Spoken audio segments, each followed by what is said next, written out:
Hello, listeners of the Line podcast. Today, Trump issues his trade demands. We talk about it. We talk about the sudden drop in immigration, and we discuss anti-Semitism in Canada in wake of the Bondi Beach massacre. I'm your host, Jen Gerson. With me today is guest host, Andrew Potter.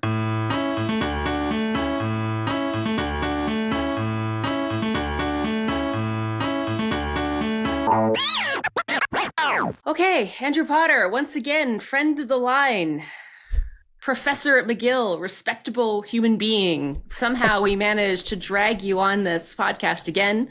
Right off the bat, I'm going to confess one thing. I am not 100%. As per usual, my children have brought home some terrible stomach bug, and I had a bad night last night. I had a bad night.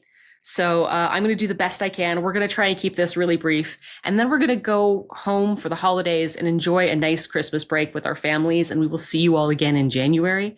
But yeah, I say, you've reached your peak parenting moment when your child vomits all over your bed. And then you go, okay, you spray it down with Lysol disinfectant wipe and just put a towel on top of it because that's all you can do. That's the kind of night that I've had. So we're going to cut me some slack today.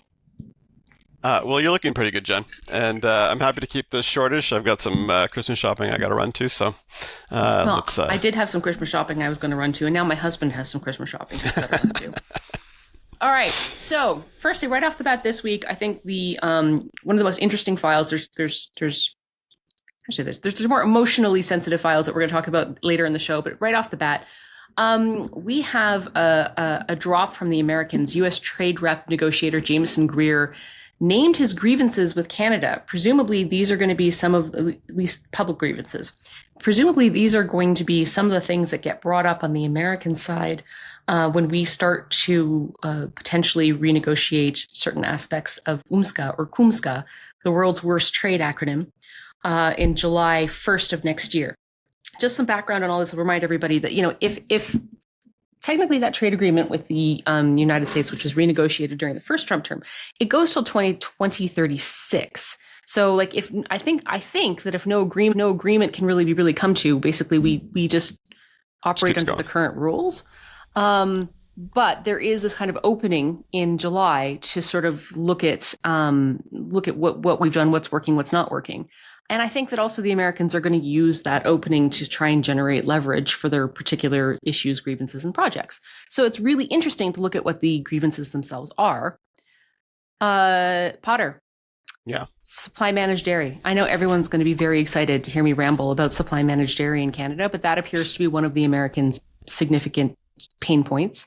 The Online News Act, full disclosure, I have been a strong adversary of the Online News Act, and I think it's bad, but they are also thinking it's bad. Provincial bans on the distribution of U.S. alcoholic beverages, discriminatory procurement measures in Ontario, Quebec, and British Columbia, complicated customs registration for Canadian recipients of U.S. exports, and Alberta's unfair treatment of electrical power distribution providers in Montana. If you've been paying attention to the trade file at all, none of these will shock you. What's interesting is that a lot of the really big issues with the trade file and Americans, things like softwood lumber, auto parts, aluminum, and steel, aren't on this list. Yeah. So either that tells me, I'm going to get into what I read into that in a minute. But first, I want to talk about supply managed dairy, because this is one of our favorite bugbears at the line. Yeah. Supply managed dairy is a terrible arcane system that dramatically drives up the cost of chicken, eggs, butter, and dairy for all Canadians in order to protect an increasingly wealthy oligarchy of dairy farmers who are overwhelmingly concentrated in electorally sensitive areas like Quebec. It's bad for Canadian consumers. I have been writing about supply dairy, God help me, for a decade at a minimum. The only argument for it is some kind of obscure sort of food sovereignty argument. All the other arguments for it suck. But it's really hard. It's really hard when they take one of my least favorite Canadian policies and have Americans in the current state put it on the chopping block, because now I'm kind of forced into this position of having to sort of defend this terrible program, if for no other reason than it gives us leverage, or that has been identified as a leverage point in a trade negotiation. Yeah. So I don't know. Spare me my cognitive dissonance, Andrew Potter. Help me. It's interesting. Do you remember during the I think it was the 2021 election, the Aaron O'Toole election, when he put out Hmm. some he put that graphic? Do you remember where he was like eating a Canadian Yeah. breakfast or something? This is all about Uh-huh. like freedom. It was the freedom breakfast, Yeah. right? And people annotated it and pointed out that like basically everything on his plate was supply managed in one way or another, maple syrup and Hmm. dairy and everything, right? And that's when people sort of realize like even conservatives just hadn't really sort of internalized just Andrew how much, and you Scheer got Andrew chugging Scheer the doing the whole milk. thing, Like right? the And dairy cartel in this country is more powerful than the NRA in the the United States. the I dairy actually think that's cartel, literally true. absolutely. And there's that Netflix thing they made a couple of years ago about the maple syrup heist in Quebec, and that Netflix made a really terrible movie about it, right? But I don't think people really realize the extent to which maple syrup it's a cartel, and it's not just a cartel; it's a serious cartel. They did some stories. The New York Times did a story a couple of years ago about a guy who was. Had one of these mom and pop maple syrup places in the woods on the Ontario-Quebec border, and he was getting like night letters, like the Taliban, right, from the Hmm. cartel, basically saying Hmm. you might want to knock that off before something happens to your to your To your your boiler trees. or your trees or your Shame boiler or if you're something, say right? nice trees. Like Shame if anything were to happen to like them. exactly, it's like totally crazy. And so there is no world where, from a straight up policy perspective, we should be endorsing this, supporting and justifying it. Um, and then, but the Americans are putting on a table, and there's, and you can see it here in Quebec where I live, right? There is just no way anyone is going to concede on that. If they ever thought they might before, it's now baked into the whole elbows up food sovereignty thing. There is, Yeah. I have a really hard time seeing a world where we concede on that at a time when this is actually seen as part of our integral to our sovereignty. And it's terrible because if the Americans hadn't been sitting with threatening 51st state and all this kind of stuff, there might have been a way we could have negotiated something. And now, if they're putting this on the table, it's going to be really hard to get a deal. You've turned this into like Tim Hortons maple syrup and like Labatt beer as a point of national identity, overpriced kind of shitty butter and eggs. Yeah, This is apparently the hill we've all decided to die I on. know. I think it's insane, but at the same time, I'm just like, but you can't. Firstly, you can't. Even if we were to cede on all of these points, would the U.S. lift their tariffs? Right. Right? Like So this is the point. So you've identified it as a grievance. So you've now told us that this is a point of leverage that we can and must use. And even if we were to give you all of these things, would you actually give us anything in return, or would you just crow about your success and your victory and continue to squish us essentially? yeah, I mean Um, that's what I'd like to see is to see. So that's what their sticking points, their friction points, and so on. Like, what are ours? Right? What are we getting in return for moving on into this? I mean, there is one sort of, if there's, I wouldn't call it a silver lining. There's a crack in the window here, which is, I was reading the other day. America has a certain quota they can bring, that they have access to the market that can be imported here. The quota has never been met, mhm. and that's because the demand just simply isn't there, right? And so we could double the quota and say, okay, we won't get rid of supply management. We'll double your quota. We'll triple your quota. We'll quadruple your quota, right? They're never going to meet it. And to the extent to which Canadians, I don't know how much actual foods nationalism is still at work. You can sort of see it in the grocery stores and so on, the Canadian flags and so on. But absolutely, no one's going to start buying American milk in any great quantities. Not here in Quebec, anyway. Maybe other parts of the country, but I just don't see it here. The quota's just not It's going for to me. get met. It's not even the access to the American market. I want French butter. Can I Right? have just good Yeah. butter? That's what I would like. I would like butter that spreads at room temperature. I don't Sure. think that that's an unreasonable ask. I shouldn't have to go to margarine to win that battle. Yeah. Um, I so agree. the other thing says is, look, looking at these grievances, long-standing, fairly predictable, but also in some ways kind of petty. Does that indicate to me that this isn't serious? That essentially they're planning on folding on UMSCA or pulling out of UMSCA in some way, and then they're going to use one like supply managed dairy as their excuse to say that we aren't serious or coming to the table with good options, I don't. I'm the right? wrong guy to ask on this. I have no, because part of the problem that I have is I have deeply suspicious and paranoid views on what the Americans are up to. And when I see this list, I think, oh, that's it. That's what this is all about. You know, And I don't believe them. And I just don't believe them, right? I don't believe. Right. And you know, I think they probably do have their noses out of joint about the Online News Act. And frankly, if I have my nose out of joint yeah, about exactly. the I don't Online like News it either, Act. right? So if pressure from all the tech bros, you know, makes that go away, what do I care, right? But I just don't, you know, in Ontario and Quebec, not clearing the SAQ and LCBO shelves of American liquor and American wine. Well, too bad, right? I'm sorry. You know, and I think Doug Ford's made it clear that that's not coming back until we get a deal, until the tariffs are gone, right? And but that's perfectly manageable, and that booze could get back on the shelves tomorrow if they drop the shelves. So there's also stuff like complicated customs registration for Canadian. Like, could we simplify our customs forms? Yeah, Why of course. not? Right. Of course we could. Like, that's very doable and should be very doable. You didn't have to threaten to annex us.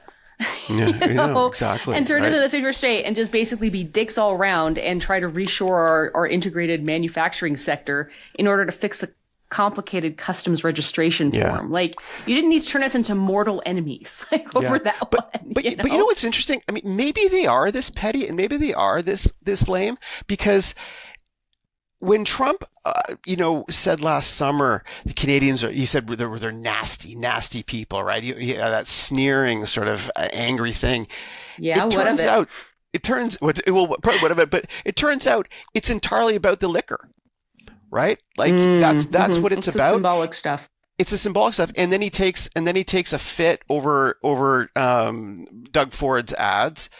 Maybe they are just that weak and lame and petty, and now it's true.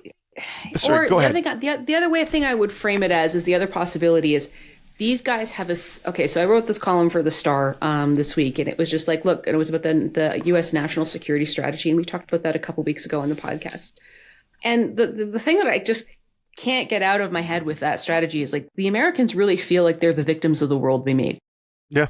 The Americans feel like they are the victims of the world order that has made them the most militarily dominant, wealthy nation in all of human history. And there's a sense that they're getting ripped off. There's a sense that they're not getting a fair deal. And I almost wonder if stuff like this is, oh, well, we're being asked for concretes. Okay, well, there's this one. There's the dairy stuff and the banking stuff and the blah, blah, blah, blah, blah. Like, it's almost like grasping at specifics in order to justify a feeling that they've a worldview. Right. Yeah. And that's kind of what I think might be happening a little bit here. It could be. In which case, give them some wins, you know. I remember back at the very beginning when they did some first early negotiating stuff, and we appointed the fentanyl czar and this kind of stuff. And I remember, I think it was Melanie Jolie, after one of those initial meetings where the tariffs got put in place and then taken off for like 6 months or 6 weeks or 2 months or whatever, right? Melanie Jolie went and started bragging about how they'd kind of given the Americans nothing. And I was like, shut up, right? Tell them that they completely fleeced you. Tell them you had to cave. Tell them they had you on your knees, right? Because that's what they want.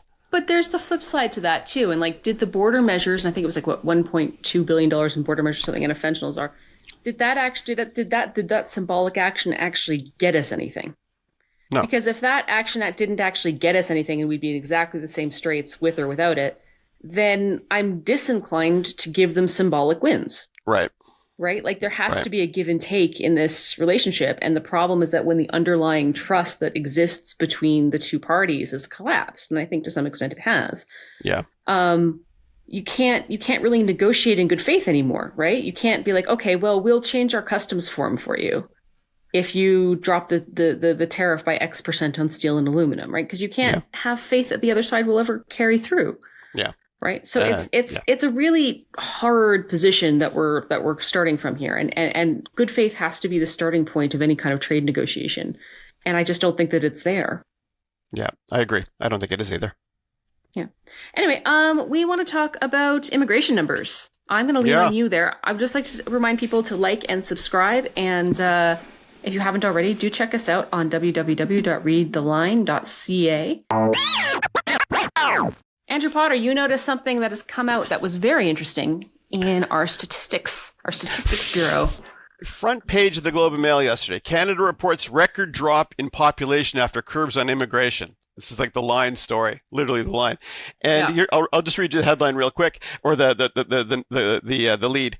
Canada's population fell by roughly 76,000 over the third quarter, the largest decline this country has seen in records dating to the 1940s.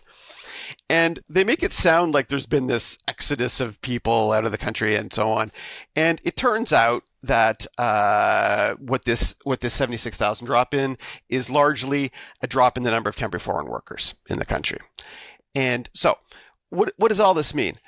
Okay, here's the good news, that the record influx of people into the country has paused for a quarter, and it's looking like over 2025, the number of incoming permanent residents and the outgoing temporary foreign workers is going to kind of net out around zero. So Canada will end up with more or less no population growth over the year. Now, what does all this mean? Well, we should talk about this. I think on the one hand, it marks the Liberals finally getting a handle on an immigration system that for 25 years was completely unremarked upon because it was completely effective at bringing in about 250,000 people a year, high quality, points driven system where they were integrated and became, it was a win-win situation, productive for the immigrants, productive for the country. And the Liberals, after the pandemic, because of ideology, because of rampant business lobbying. Yeah. And because of inattention, wrecked it. And you can see those graphs, right? Do you think Canada is accepting the right number of immigrants for 25 years? Yep. And in 2023, boom, no. And it went back to where we were in 1993 with fighting with the Reform Party and all this stuff. So I think the good news is they finally seem to have gotten a handle on it. The bad news is we're still bringing in 395,000 people a year, which is still very high by historical standards. And the other part of it is, and Tony Keller has a really good column in the Globe and Mail today, I recommend everybody write it, which is that we have not got back to the point system we had before, right? They made a mess of bringing in temporary foreign workers and students with visas and this and that and these and those. But it's such a mishmash now. We need to get back to the system we had, which was the gold standard for immigration systems in the world. And so one cheer for the Liberal government on immigration would be my take so far. Yeah, I would tend to agree with that. And also, I think we're starting to see signs that this Carney government actually is different from the Trudeau government that preceded it.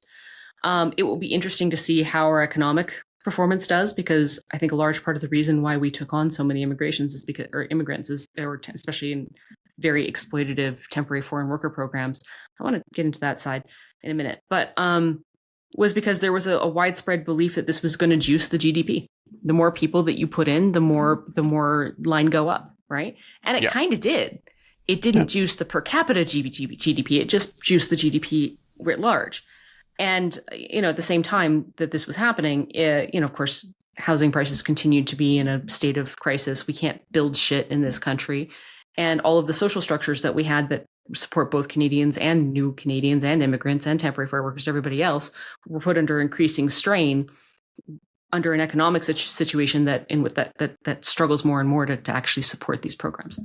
I've got a question for you about this, and that is, I've talked with Tony Keller on the line a couple of months ago. We spoke about what exactly went wrong with the system and why it got so out of hand and why it got out of control.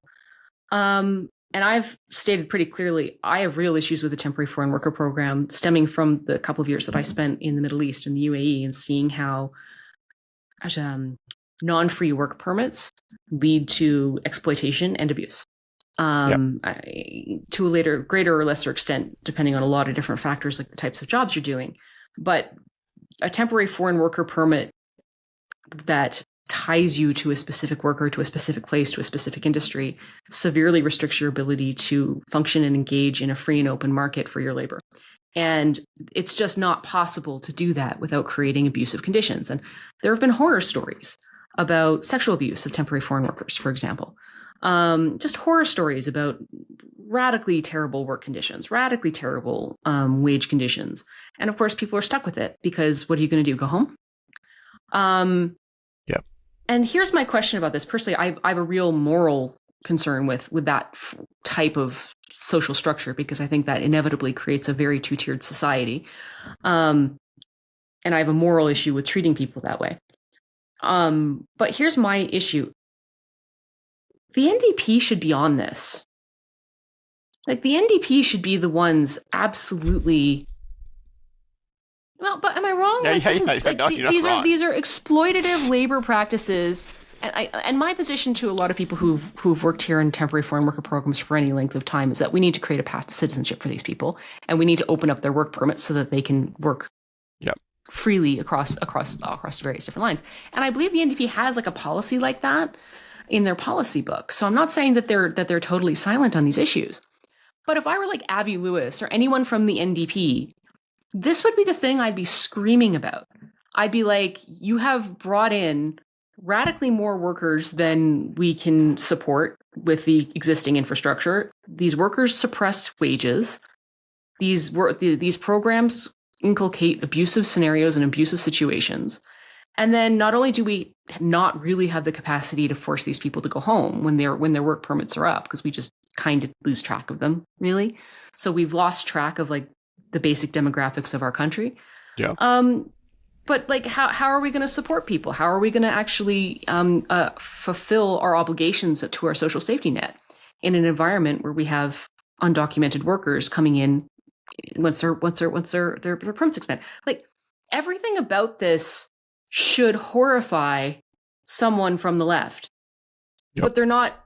I'm not saying they haven't addressed it at all, but like, this should be key NDP platform policy here, and I don't understand where they are on this. NDP, but also what's weird is the more or less untrammeled immigration system that the Liberals ran for 3 or 4 years was done so with a curious alliance of the Century Initiative, who are these crazy people who just won't get into them.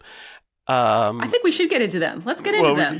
But people, let's have 100 million Canadians, let's have 140 million Canadians or whatever, right? But just without any sort of sense of who's coming in and why and for what reasons, to what ends and for what purposes and so on, and right? What is the underlying infrastructure that you're going to create in order to... And what's the economic theory behind all of this, right? It's just like numbers for numbers' sake, right? So an alliance of them, business, and progressive liberals, right, who are all like, let's just bring in as many as we can. And in there somewhere, is there not a progressive voice that would say, this is an assault on youth, this is an assault on union labor, and this is in service of rapacious capitalism? Like, isn't there like an obvious left-wing alliance here? The lobbyists who actually forwarded, who convinced the Liberal government, because we live in like a self-interested octopus economy, but the lobbyists who forwarded these ideas and encouraged Liberals to increase the temporary foreign workers were like lobbyists for major multinational corporations. Yeah. Like it's Timmy's, guys. Like we're not bringing in temporary foreign workers to go cover your local mom and pop shop. Like, it's major corporations who have brought in these workers at reduced wages. I know, and I don't. It's shocking to me. What's really interesting to me about this whole thing is, so I'm old enough, I'm much older than you, Jen, and I'm old enough to remember when Canada had its first fight over immigration, right? When Brian Mulroney jacked up the numbers from the 120,000, whatever it had been for decades under Trudeau, and then he kind of made it like 200,000, 250,000, which was a big part of what motivated the Reform Party. Was this sudden, Mulroney decision to jack up immigration. And in the early 90s, there was this big fight over this immigration, but it wasn't about these kind of issues. It wasn't about these meat and potatoes economic issues. It was about identity. People were worried about. God help us that we have a conversation about identity nowadays. It was all about the fear of hyphenated Canadians. Will everyone be a Chinese Canadian and an Arab Canadian and an Italian Canadian, so on? Whatever happened to Canadians, it was all about identity, and then it all just kind of went away, because they brought in, 250,000 immigrants for 4 or 5 years, and lo and behold, nothing happened. Why? Because we had a really good immigration system. We'd kind of hit the sweet spot of the number and the quality, right, that came in. The fight that's the backlash that started 3 years ago now wasn't about identity. It was all about on the ground meat and potato stuff about housing and about healthcare and so on. And it's weird. So I have a friend who is from Brampton, and he pointed this out to me. He said, nobody noticed what was going on, but we all knew what was going on long before this. And he said, his mother's actually a real estate agent in Brampton. And he's Indian. His parents are immigrants. And he said, you have no idea the stories. He said, you could put her on the radio and she would tell story after story after story about, people living 16 to a basement in suburban homes in Brampton. And like you said, they can't go back because in one way or another, they've been sort of bamboozled or tricked or something into coming over. Yeah. A lot of them have sold their stuff back home to come over here. Or they've gone into debt, or their families have gone into debt to find. Also, the other thing, and I have to get at this point in because it really, really makes me very angry, and that is there is a very exploitative class of people who recruit immigrants and take a cut for these. Right. They're and recruit very poor people who can't afford to pay, and then they're now basically in a kind of debt bondage when they come here, and it's scandalous. It's absolutely unacceptable for us to be doing this and to be participating in this. And Canadians put up, and the whole system, the whole rotten system has been defended by progressives in a way that just, like you point out, where's the NDP on this? This is basic. This should be this should be their bread and butter. And do you want to know what it is? And I think it's really this simple, and that is nobody wants to have a conversation. Even the Conservatives don't want to have a conversation about identity because identity is race coded, right? Yeah. The assumption is, well, you're talking about white identity. And just so that we're clear, I'm not. I can't speak for other people on this one. I'm not. But I think that if you're going to have a largely pluralistic, multicultural nation, you need to have a kind of shared tradition and identity that everybody is coming into and assimilating into if you're going to make that work. You do need a sense of that people, no matter where they're coming from or whatever their skin color is, are coming to be Canadian. And they're coming to contribute to a kind of national project. And where I think we've lost our mojo as a country is that I don't think any of us can, especially in Anglo-Canada, can articulate what our national project is anymore. Yeah. And for me, the most disheartening point of all this, and when the shoe really dropped for me was, and I've talked about this, I've written about it for The Line, was if you go back to 2017, in the lead up to Canada 150, StatsCan did all these surveys. What makes you love Canada, or what symbols do you believe in, and so on, and what symbols hold the country together, what institutions, and all that. And it's the usual things. It's healthcare, and it's hockey, and it's the Mounties, and there's a few of these things, right? But what was most interesting, and there was a StatsCan survey 2013, 2015 about this. For any given national symbol, immigrants were more likely than native-born Canadians to say that that symbol was important to their identity as Canadians, right?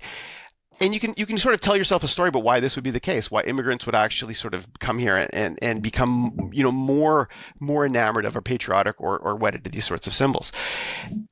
Because we were successfully bringing them in and integrating them, right? They were actually seeing that this was working for them. There was a survey that came out just about almost exactly a year ago this time. I think it was Nanos or Bricker's shop. I can't remember which one. And it's the one that showed that immigrants had become much more mercenary about Canada, where they would ask how what's the term? Not allegiance, but how wedded do you feel to Canada, right? How much allegiance do you feel towards Canada? And the answer was not really, and it depended entirely on what Canada had to offer them. And to the extent to which it doesn't, it was a purely transactional, mercenary approach. There was none of the sense we had come to a country, we're going to sort of integrate and become part of it because we can see opportunity here. It was much more. That is such a massive failure. It makes me absolutely crazy. And I think we did this last week. You and I were talking about a different issue, and I was like, "This is the thing that Trudeau did that makes me most angry." And now this is the one I'm clear. I have this weird little sort of circle where I go through, but which of Trudeau's screwed up policies makes me more angry. But the problem that I have with this is I can't blame immigrants for being more transactional in terms of their national identity, because we became more transactional. People who've been here for a long 100%. Time became transactional. 100%. We stopped being able to articulate a national identity, and we started regarding it. I mean, this is, again, we don't mean to beat around the bush, but when you have Justin Trudeau go on CNN, talk to what's his face? Was it Cooper? Anderson Cooper? Yeah, it was on CNN. What makes Canada different than America? And he says, well, we have a dental program. We have a dental program. So like you've reduced a national identity in a sense of self and purpose to a transaction. To a transaction, to a social program that is increasingly not even working particularly well. I know. So and it was one of the worst things of all time. It was pretty like that's stuff like that is corrosive, right? It's very corrosive. Yeah, hugely. So like I think Canada does have a personality. I think that we have a bit of a dark humor. I think we have a bit of a shoresy attitude. I think we're kind of Hoosiers a little bit. I think we're a little rough around the edges. I think we're very resilient people. And I think that we need to be able to have a conversation around identity that doesn't devolve into nativism and race coding. Right? 100%. How do we do that? How do we do it? Because we're going to have to do it. Look, we're going to come back. We're going to talk about what happened in Bondi Beach. We're going to talk about the discourse. We're going to talk about globalizing the Intifada. Come check us out again, www.readtheline.ca. And like and subscribe if you haven't already. Okay, so Potter, last time you were here, we had a chat just before the massacre in Australia, Bondi Beach. And you wrote our dispatch last week about that. And your conclusion in our Sunday dispatch was, this is going to happen in Canada.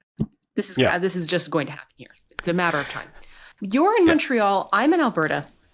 So my perception of anti-Semitism in this country is maybe a little bit different, shaded a little bit by the fact that I'm in a I don't know, more Jew-friendly province. Is that just what it is? Like, but you're in Montreal, of course. You're a professor at McGill, which was a site of a very significant, Palestinian encampment. I think 2 years ago. So tell me, like, why are you pessimistic about this? Why do you think that we are going to have something like this happen here? So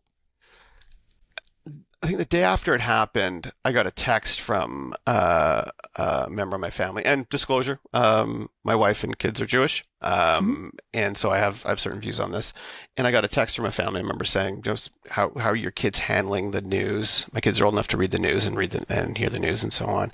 And my sister said, "I'm thinking about you guys, and hope everyone's okay." And I said, "Look, here's the absolute truth. When I drive my daughter to school in the morning, we drive past the biggest, most important synagogue in my neighborhood, probably the biggest one in Montreal.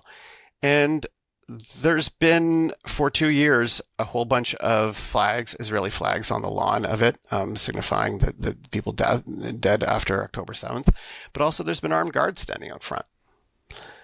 And I took my son's elementary school soccer team to a Jewish school for a friendly futsal game last spring, and we all had to get patted down as we went in by the security guards.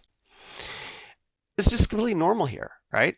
There was an encampment on the lawn of my employer for an entire summer of people who, you can say what you wanted, but what their agenda was, but it was not pro-Jewish by any stretch of the imagination. It certainly was not just merely anti-Israeli. And so it's become so normalized here. So when my family member was like, how are you guys handling it? It's like, well, it's no different, right? We've been living in this for a while.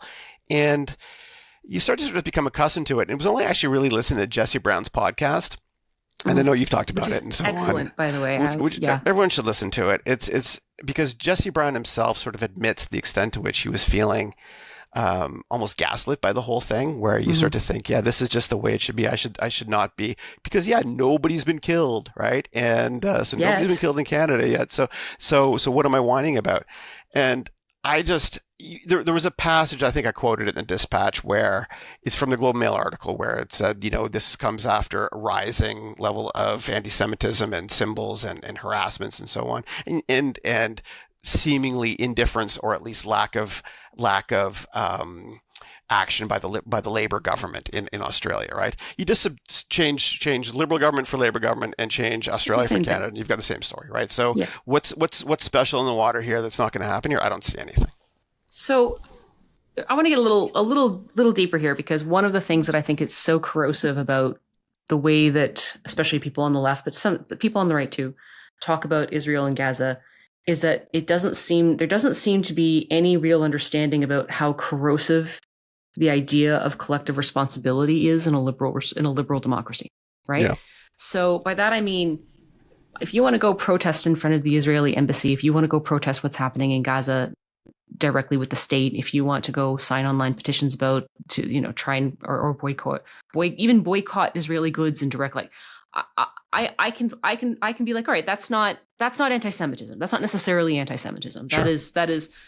That can be that those decisions can be coming from a deeply felt moral place. Okay. And we could dispute whether or not the actions were correct and who's right or wrong or whatever.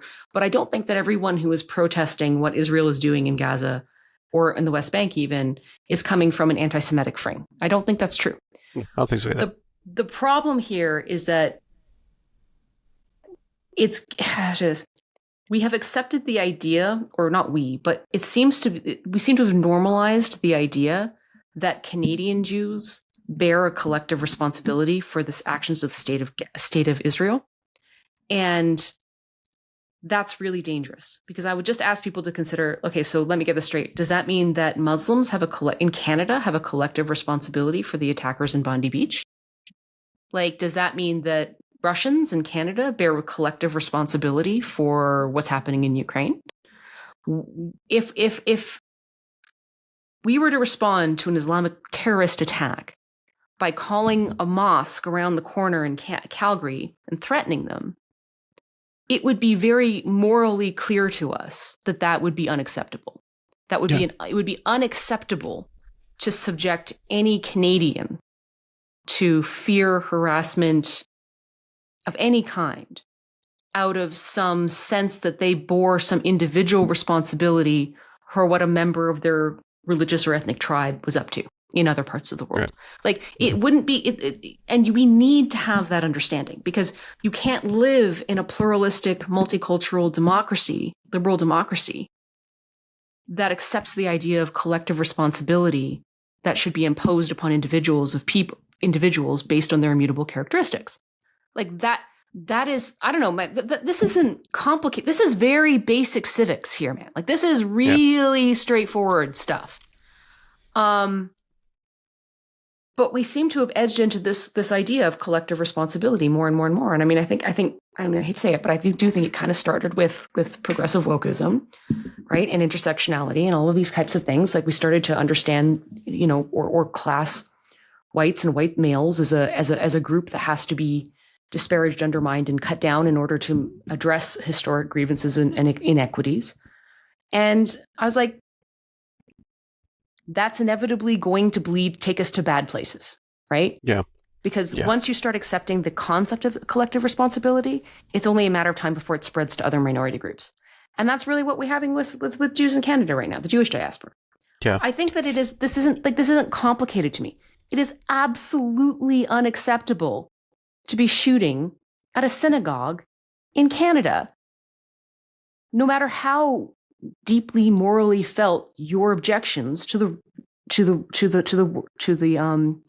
stuff that Israel's done in Gaza is. That has to be a red line. That has to be a clear and obvious red line. It's interesting what you said about whether we would hold Muslims to the same collective standards and so on. After 9/11, there were some efforts to do that.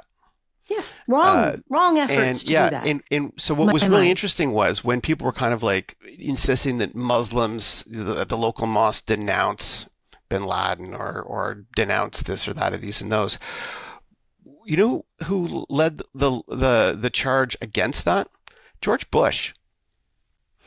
Right? That's leadership right there.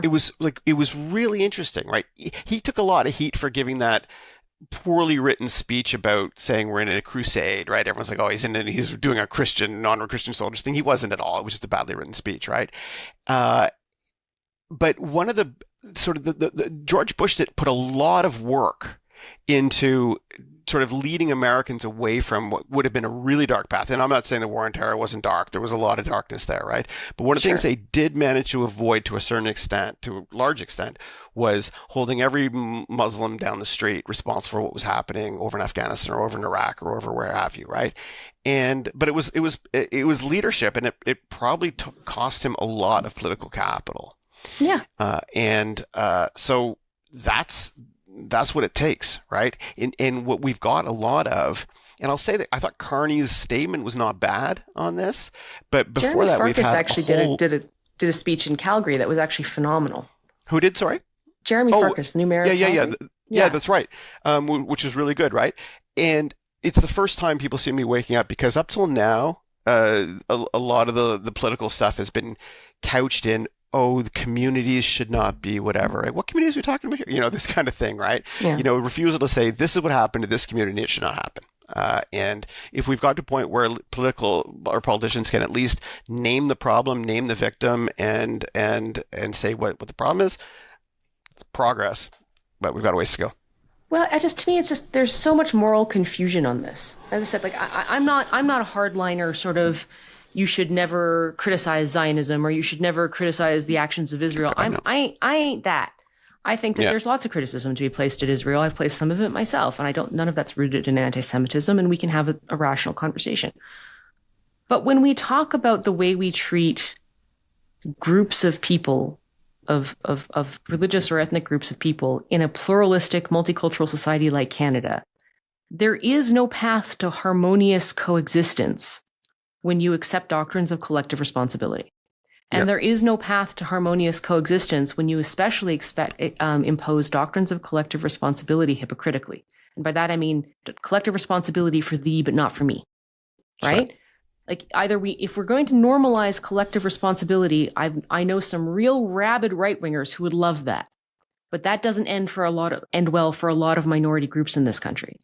And I don't know, I take a really firm stance against that. I think that you as an individual are responsible for the actions of yourself as an individual. I have a lot of respect for the right to protest. I think there can be a range of acceptable views on Israel and Gaza and the West Bank. I mean, it's a complicated conflict.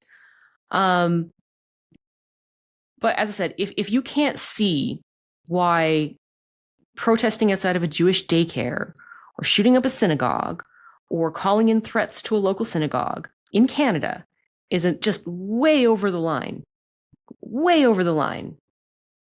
I think that you're lost. I think that you've lost the plot. Yeah. And we talked about Jesse Brown, but watching the reaction that Jesse Brown got for the terrible crime and sin of documenting obvious anti-Jewish hate crimes in his communities. And he's been called crazy. He's been canceled. Like, he's been treated like shit online for a really long time for his choice to do that.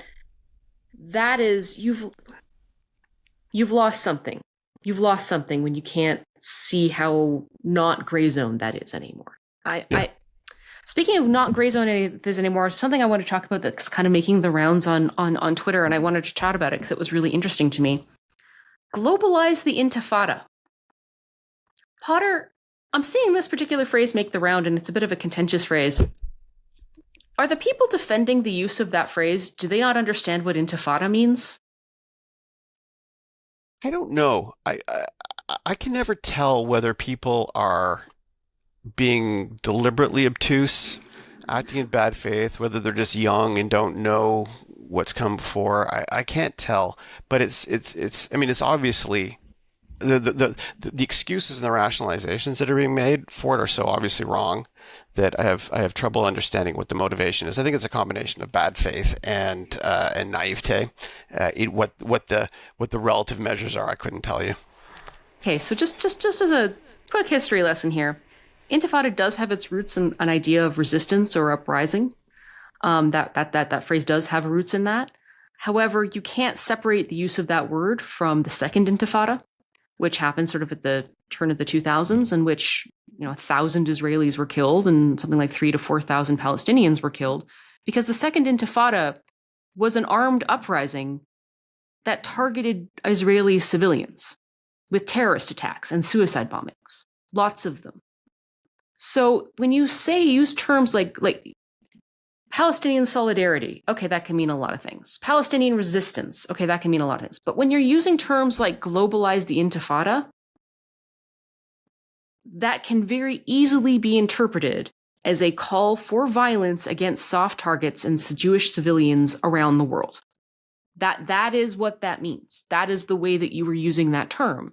And I don't know whether or not a lot of the young people maybe don't have memories of, Israeli buses being blown up in the 2000s. Maybe they just don't have that memory. They don't understand what that historical context of that term means. Or they're acting in bad faith, or they're engaging in a Mott and Bailey argument, right? It's like, among my friends, we all know, wink, nudge, nudge, that we're advocating violence against Jewish targets here in Canada or Australia or whatever else. But then when I'm on Twitter and I have to play my respectable role, we can talk about the Intifada just meaning resistance. I mean, well, then why not use resistance? Yeah. You've chosen the term Intifada specifically because it has a very specific contextual meaning here. And that meaning is violence and terrorism. So when you talk about globalizing the Intifada, just let you know, kids, that's what you're signing on for. That's what you were openly advocating. You're advocating for violence. Yeah. I just want to make sure we're all on the same page with that. Like we're all understanding each other. It's the same as the rationalizations, excuses made for the river to the sea slogan and all this stuff. It's all trying to dance around the fact that you're trying to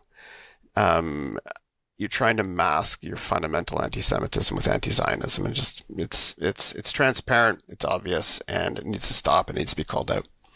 And I also think, to some extent, one thing that I have to say this: Jesse Brown's podcast is excellent. You should listen to it. He humors that. He takes that argument and he plays with that. He actually gives a pretty fair hearing, I think, to the other side. Yeah. And in doing so, the fair hearing, I think that the logical argumentation that they're using to make these justifications collapses almost instantly. I mean, I'm sorry, if you would have a problem with calling a mosque and terrifying Muslims in a mosque in order to hold them collectively responsible for Islamic terrorism, and by the way, I do, that big bad, don't do that, then it's very obviously inappropriate to do the same to any other religious or ethnic group here in Canada. It's just, I don't even know why this isn't unclear or uncomplicated to me. I don't get it. I don't really get why this seems to be complicated to some people, or why there seems to be a grounded argument around this. What's a weird thing is how, and Paul Wells has written on this quite a bit, about how Canadians seem to live in this world where they imagine that political violence actually doesn't happen here. Mm-hmm. But he wrote a column a couple of years ago, maybe now, where he actually went through and listed all the various acts of political violence that have taken place: assassinations, attempted assassinations, shoot-ups, and so on. And he said, what do Canadians think? What kind of country do they think they live in? Political violence is extremely common here. Mm-hmm. And I think that because we're in denial about that, and we tend to see the actual things that do happen as the crazy actions of crazy people, like the shooting up of the Quebec City Mosque or something like that, right? We don't take that seriously as political violence. That we tend to think that our words happen to not have the consequences they might have. And mm-hmm. that we think we can just sort of say things and do things without worrying about the consequences, because that kind of stuff doesn't happen here. It's the kind of thing that happens. It happens in Australia. It happens in America. It'll happen in other places. I think we're deluded about that. I'm very worried, not just for Jews in Canada, but for everybody, because once this sort of behavior starts to get normalized, then you know what? You can't control where it ends. You can't. No, it becomes a will to power movement, and this is also. Anyway, we don't need to be at it. There is one last thing I want to finish up on, and that was a sort of a response to some of our commentators. Potter, you did a brilliant job writing in our dispatch about your fears about this happening in Canada. Some of our commentators said some negative things about Islam and Muslims that I don't personally agree with, but in the spirit of open debate, kind of decided to allow those conversations to happen.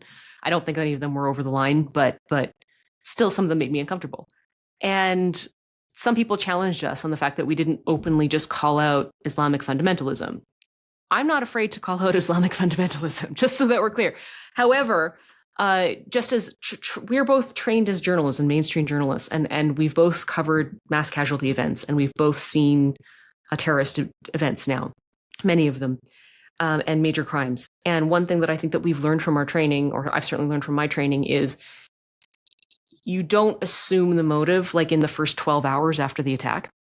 The information that comes out, that will continue to come out in the sort of the 24 to 48 hours after the attack, is generally going to start to firm up.